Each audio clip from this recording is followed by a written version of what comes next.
Welcome to அம்மாச்சின் கைப்பக்குவம். இன்றைக்கி சத்தான டேஸ்டான கருவேப்பிலை தோசை செஞ்சுருக்கேன். சின்ன பசங்க முதற்கொண்டு பெரியவங்க வரையும் கருவேப்பிலையை வந்து கட்டாயமாக உடம்புல சேர்த்துக்கணும். ஏன்னா அது கண்ணுக்கு முடிக்கு எல்லாம் ரொம்ப நல்லது. இப்போ வந்து நான் இந்த கருவேப்பிலையை தோசையாக சுட்டிருக்கேன். இது எப்படி செய்யலான்னு பார்க்கலாம் வாங்க. கருவேப்பிலை தோசை செய்கிறதுக்கு என்னோடய கையளவில் நான் 2 கையளவு நான் கருவேப்பிலை எடுத்துக்கிறேன். உங்களுக்கு தேவையான அளவு நீங்கள் எடுத்துக்கலாம். இப்போ இந்த கருவேப்பிலையை நல்லா கழுவி எடுத்துக்கலாம். இப்போ கருவேப்பிலையை கழுவி எடுத்தாச்சு. அதை அப்படியே மிக்ஸி ஜாரில் இப்போ போடுறேன்.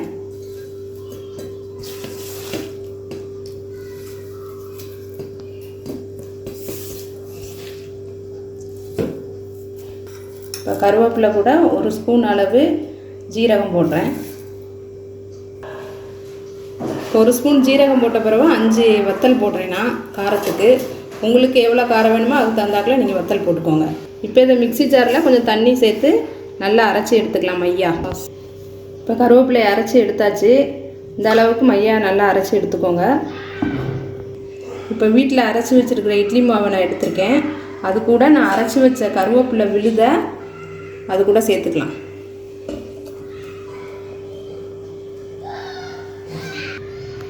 ஜாரில் கொஞ்சம் தண்ணி ஊற்றி கொஞ்சம் கழுவி ஊற்றிக்கலாம். இப்போ மாவை நல்லா மிக்ஸ் பண்ணி எடுத்துக்குவோம். தோசை ஊற்றுற பதத்துக்கு மாவை நல்லா மிக்ஸ் பண்ணிக்கோங்க. இட்லி மாவுலேயே ஏற்கனவே உப்பு இருக்கிறதுனால நான் உப்பு போடலை.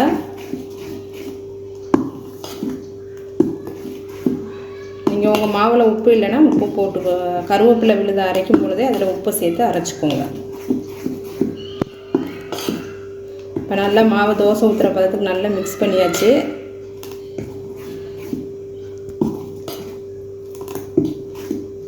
இப்போ தோசை ஊற்றலாம்.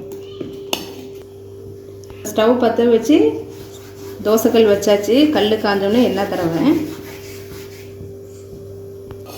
தோசை ஊற்றுறேன்.